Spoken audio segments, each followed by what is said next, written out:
Hello guys, welcome to my new blog. मैं स्वागत करता हूँ मेरे न्यू ब्लॉग में। और आज का ब्लॉग स्टार्ट होता है हमारा शाम के 4 बजे के करीब, और हम निकल जाते हैं फिर टेकरी की तरफ, जो कि देवास में है।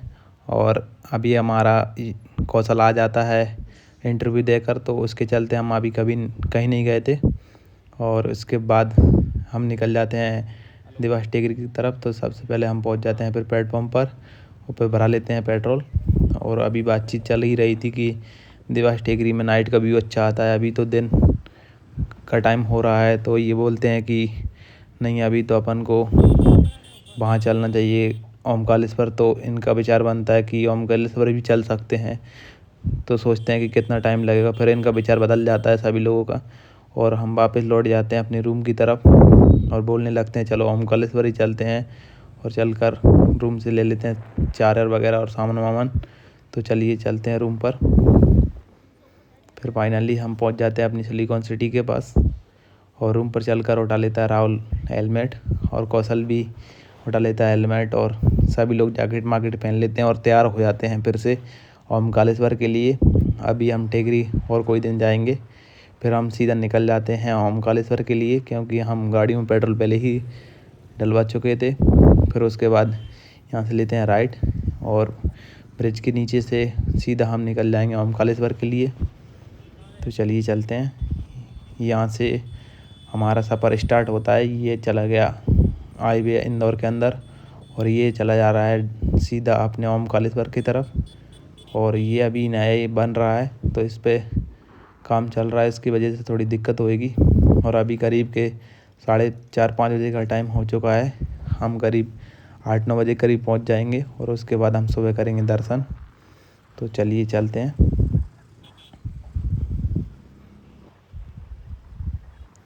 फिर अभी हमारा अनुराग बोलता है कि हवा थोड़ी कम है टायर में। फिर हम करवा लेते हैं रास्ते में हवा चेक। और हवा चेक होने के बाद पेमेंट करने के बाद फिर हम निकल जाते हैं फिर से रास्ते में। और इस रास्ते पर बहुत ज़्यादा ट्रैफिक रहता है, और सिंगल लाइन भी है कहीं कहीं, क्योंकि अभी जो रोड का काम चल रहा है वो पूरा बना नहीं है। तो उसकी वजह से थोड़ी दिक्कत होती है, और रास्ते में गड्ढे मड्ढे भी बहुत सारे हैं। तो अभी करीब यहाँ से 55 किलोमीटर दूरी पर है ओमकालेश्वर। तो अभी हमको काफ़ी ज़्यादा टाइम लगने वाला, और शाम होने ही वाला है। और फिर हो जाती है हमारी, जो कि इधर एरिया की सबसे बड़ी घाटी है। इसका नाम तो पता नहीं है क्या है, आपको पता हो तो कमेंट में बताइएगा। और ये सबसे डेंजर रास्तों में से एक रास्ता है, क्योंकि ये करीब 2-3 किलोमीटर की है, और इस पर सिंगल ही रास्ता है। अगर एक बार गाड़ी का अनकंट्रोल हुआ तो इसके बाद कंट्रोल में नहीं आती है। और इस पे रास्ते भी 2 हैं, कहीं एक है, और ट्रैफिक उल्टा सीधा चलता रहता है। तो देखिए, बस उल्टी साइड से आ रही है और हम दूसरी साइड से जा रहे हैं, तो इससे लोगों में कन्फ्यूजन हो जाता है, और कई बार एक्सीडेंट भी हो जाते हैं। और इसमें करीब 90 डिग्री से भी ज़्यादा मोड़ दे रखे हैं, करीब 120 डिग्री भी है कहीं कहीं पर। तो देखिए, आप कुछ इस टाइप से मोड़ भी है यहाँ, जिसकी वजह से भी एक्सीडेंट होते हैं और गाड़ी अनकंट्रोल होती हैं। तो ये देखिए, करीब अभी 5:30 बजे का टाइम हो चुका है, और हमको करीब अभी 1.5 घंटा और लगने वाला है। इसके बाद हम पहुंच जाएंगे ओमकालेश्वर। तो अभी अपना कौशल बोलता है कि हम सुबह में नाश्ता या अकेला किए थे, लंच नहीं किए थे, तो भूख लग चुकी है। तो फिर हम इससे बोलते हैं कि आगे रेस्टोरेंट या ढाबा मिलता है, वहाँ पर खाना खाएंगे। तो फिर हम आगे रास्ते में ढाबा या रेस्टोरेंट मिलेगा, वहाँ रुकेंगे। फिर उसके बाद पहुँच जाते हैं हम दूसरी घाटी पर, जो कि भी इस एरिया की उसी टाइप की घाटी, और ये भी काफ़ी ख़तरनाक रहने वाली है। और ये भी सिंगल रास्ते में अभी, पर इसमें अभी कंस्ट्रक्शन का काम चल रहा है, जो जल्द ही स्टार्ट हो जाएगी। और इसमें ट्रैफिक में जाम लगता ही रहता है, और दिक्कतें भी आती रहती है, और काफ़ी सारी परेशानियाँ भी हैं। पर गवर्नमेंट अभी ध्यान देना स्टार्ट कर रही है धीरे धीरे। तो ये देखिए, हम भी जाम में फंस चुके थे। कम से कम 10-15 मिनट जाम फंसने के बाद फिर से हम निकल जाते हैं अपने रास्ते पर। तो चलिए चलते हैं। तो इस तरफ साइटों में काम चल रहा है, और ये हाईवे करीब 1-1.5 साल और टाइम लगेगा, उसके बाद पूरा बन जाएगा। तो आपको आने में कोई दिक्कत नहीं होगी। फिर हम पहुंच जाते हैं रास्ते में एक गांव टाइप का है, और तो हम वहाँ पर पहुँच जाते हैं। उसके बाद अपना कर देते हैं खाना ऑर्डर, तो खाना लग जाता है हमारा। फिर कर देते हैं हम खाना स्टार्ट। खाना ख़त्म करने के बाद फिर से हम निकल जाते हैं अपने रास्ते पर। और अभी करीब हमको 7:30 बजे का टाइम हो चुका है, और अभी तो 1-1.5 घंटा और लगने वाला है। तो चलिए चलते हैं। फिर हम पहुंच जाते हैं नर्मदा घाट पर। तो हमको अभी नर्मदा को क्रॉस करके जाना पड़ेगा। यहाँ से करीब अभी 15-20 किलोमीटर के करीब और पड़ेगा ओमकालेश्वर। ये घाट आरती के लिए जाना जाता है, और यहाँ पर लोग अमावस पूर्णिमा को स्नान करने के लिए आया करते हैं। ये काफ़ी ज़्यादा चर्चित और पवित्र स्थान है इस एरिए का। फिर हमको आगे चलकर लेफ़्ट लेना रहता है। उसके बाद फिर हम ओमकालेश्वर के लिए निकल जाएंगे, और एक रास्ता वो दूसरी तरफ के लिए निकल जाएगा। और ये राइट टर्न के बाद करीब 12-13 किलोमीटर ही रहता है। उसके बाद आ जाएगा अपना ओमकालेश्वर। तो ये देखिए बोर्ड पर भी अपन को देखने को मिल जाएगा। अभी यहाँ से 12 किलोमीटर रहा है ओमकालेश्वर। और ये रास्ते पर भी अभी काम चल ही रहा है। ये अभी सिंगल लाइन बन के तैयार हो गई है, और दूसरी लाइन का काम चल रहा है।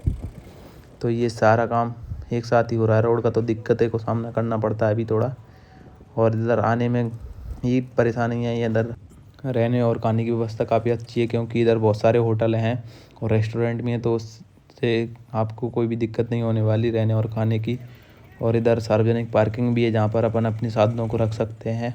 और होटल भी हैं जो कि पर पर्सन के हिसाब से मिल जाती हैं, और कमरे के हिसाब से भी। तो फिर हम पहुंच जाते हैं राजपूत धर्मशाला में, जहाँ पर हमको काफ़ी सस्ते रेट पर रूम मिल जाते हैं होटलों की बजाय, और काफ़ी अच्छा फ्रेंडली भी है इधर का व्यवहार। फिर उसके बाद रूम बुकिंग करने के बाद हम पहुंच जाते हैं बाइक पार्किंग में, जो कि 50 रुपये पर बाइक रहने वाली है।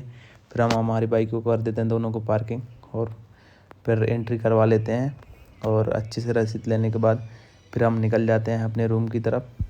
तो रूम पे जाकर भी हमसे वो आधार कार्ड और डायरी मायरी मांगते हैं। उसके बाद एंट्री हो जाती है। फिर हम ले आते हैं एक ताला, जो कि हम लोगों को 40 रुपये का पड़ा है, और सुबह वो हमको रिटर्न कर देंगे हमारे पैसे, और काट लेंगे उनका चार्ज। देखते हैं कितना लेंगे। और फिर हमें धर्मशाला के एक कर्मचारी हमको ऊपर लेके जाते हैं और बता देते हैं अपना रूम, जो कि हमारा 3rd फ्लोर पर है। और नीचे के सारे रूम बुकिंग हो चुके हैं। तो हम पहुंच जाते हैं 3rd फ्लोर पर, और हमारा रूम कुछ इस टाइप से रहने वाला है। और यहाँ से व्यू काफ़ी शानदार आ रहा है, जो कि नाइट व्यू के लिए हमने पर्सनली ऊपर वाला ही रूम बुकिंग किया था, क्योंकि यहाँ से नाइट का व्यू काफ़ी शानदार आता है। फिर नाइट का व्यू कैप्चर करने के बाद हम चले जाते हैं रूम में। और इस रूम में हमको अभी चादर भी प्रोवाइड की है उन्होंने ठंडी के हिसाब से, तो काफ़ी अच्छी सुविधा है यहाँ पर। तो फिर हम अपना सामान वामान रखने के बाद फिर निकल जाते हैं लक्ष्मण झूला से मंदिर की तरफ। और एक और साइड में झूला बना हुआ है, जो कि अभी ही बना है, उसे राम झूला कहते हैं, और वो सस्पेंशन टाइप का है। ये पहले का बना हुआ है, जो कि पुरानी टेक्निक से बना हुआ है। और उसके बाद फिर हमको पता चलता है कि अभी तो मंदिर के दर्शन नहीं कर सकते, क्योंकि पट बंद हो चुके हैं। तो फिर हम कर लेते हैं फोटो मोटू। और ये कुछ लोग कर्नाटक से आए हुए थे, तो ये बोलते हैं कि हमारा फोटो मोटो क्लिक कर दो। फिर हम उनके फोटो मोटो क्लिक करने के बाद फिर निकल जाते हैं हम नर्मदा घाट की तरफ, क्योंकि अभी दर्शन तो नहीं हो पाएंगे, पर हम मंदिर की तरफ घूम कर जाते हैं। तो ये है मंदिर परिसर का मार्केट, जहाँ से हम कुछ भी सामान ले सकते हैं, जैसे कि मूर्ति और काफ़ी डमरू वमरू भी सारे सामान मिल जाते हैं जहाँ से, जो कि हमें चाहिए। और ये काफ़ी उचित दाम पर भी मिल जाते हैं, और अच्छी क्वालिटी के रहते हैं। और सारे प्रकार के इनके पास शिवलिंग भी हैं, जो कि नर्मदा के भी हैं, और कुछ आर्टिफिशियल भी हैं। तो ये है अपने मंदिर में अंदर जाने का रास्ता। तो अभी पट बंद है, तो हम मंदिर में नहीं जा रहे हैं, और हम निकल जाते हैं नर्मदा घाट की तरफ। फिर हम यहाँ थोड़ा बैठेंगे, और उसके बाद फिर निकल जाएंगे हम रूम पर। आज के ब्लॉग बस इतना ही, मिलते हैं अगले ब्लॉग में। जब तक जय हिंद जय भारत।